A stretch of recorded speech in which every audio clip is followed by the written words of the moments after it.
All right, today we're tackling something pretty heavy. Philip Zimbardo's famous and frankly disturbing work, The Lucifer Effect. We're going to dig into a really terrifying question. How can a good, totally normal person end up doing truly evil things?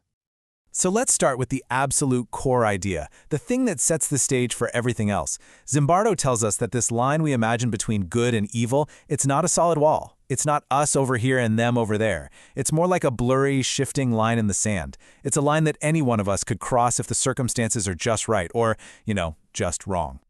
So how in the world does that happen?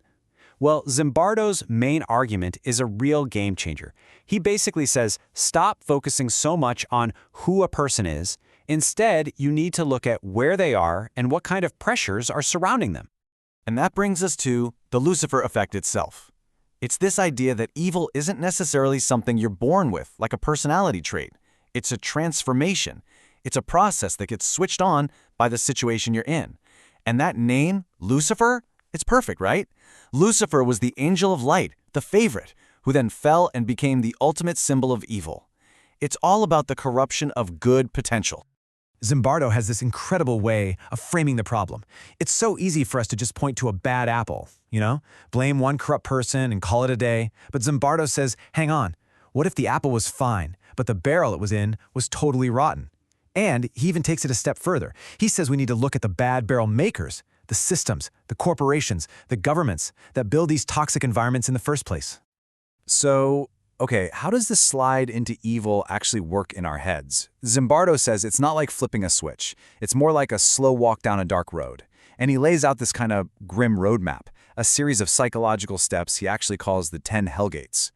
It's really like a recipe for making a monster. It all starts with just blindly following orders from someone in charge. Then, maybe they give you a uniform or a mask so you feel anonymous, kind of detached. That makes it way easier to start dehumanizing your victims, to see them as objects, not people. And then, responsibility gets spread out across the whole group, right? Hey, if everyone's doing it, how bad can it be? And boom, before you know it, you're justifying horrible actions for some kind of greater good. It's a step-by-step transformation. And this one? Dehumanization? This is absolutely critical. It's the process of turning a person into a thing. The moment you start labeling people as vermin or pests or cockroaches, the moral, empathetic part of your brain just kind of switches off. It suddenly becomes psychologically okay to do the unthinkable, because in your mind, you're not hurting a person anymore. You're just taking out the trash. Okay, so you're probably thinking, this is all just some wild theory, right? Well, unfortunately, no. This has been put to the test, and the results are frankly terrifying. They show just how fast this whole transformation can happen. This, right here, is the infamous Stanford Prison Experiment. They took a bunch of normal, healthy college kids and randomly made them either guards or prisoners. Day 1, it's all kind of awkward, like a play. But by day 2, the prisoners stage a small rebellion, and the guards, they snap back hard. They start using psychological tactics, intimidation, humiliation. Just 2 days later, on day 4, the prisoners are having actual emotional breakdowns.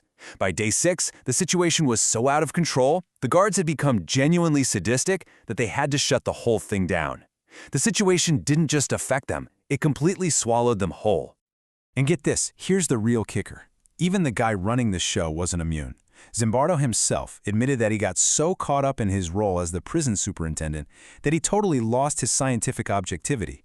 I mean, that just proves how powerful these situations can be. And this isn't just something that happens in a university basement. Zimbardo connected this exact framework to the Abu Ghraib prison scandal. The official story was to blame a few bad apple soldiers. But Zimbardo looked at it and said, no, this is a classic bad barrel. You had a chaotic environment, no real leadership, and a wink and a nod permission to abuse prisoners. It was the perfect storm for atrocity. It was the Stanford experiment, but for real. Okay, I know, this is all incredibly dark. It can make you feel like we're all just puppets.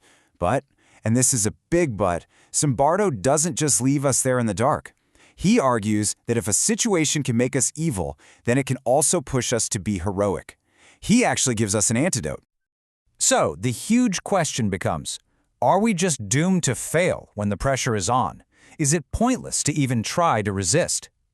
Zimbardo's answer is a huge no. He flips the famous idea of the banality of evil on its head, and he gives us the banality of heroism. And the idea is so powerful. It's that heroes aren't superheroes. They're not some special breed. They are ordinary people, just like you and me, who in one critical moment make a choice. They choose to act, to speak out, to help when everyone else is going along. So how do we actually do that?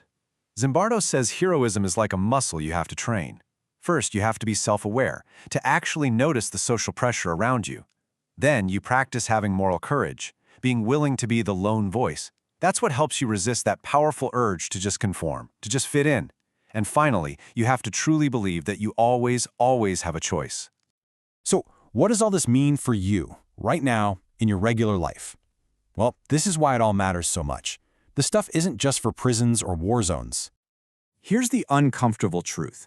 Every single one of us has a Lucifer switch inside. It's this potential to do harm, just waiting for the right situation to flip it on. It doesn't make you a bad person, it just makes you human. It's about admitting that we're all vulnerable. Think about it. The power dynamics at work, the peer pressure with your friends, an online mob, a family argument. Every single day, you're in these tiny little situations where you are either the guard enforcing the rules, the prisoner going along with them, or the bystander who just looks away. There is no sideline. So the ultimate point is this.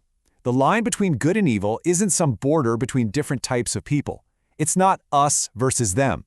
As this quote says so powerfully, that line runs right down the middle of every single human heart. So now you know the playbook. You see how the game is set up, how situations can be designed to make good people do awful things? The final question isn't about them, it's about you.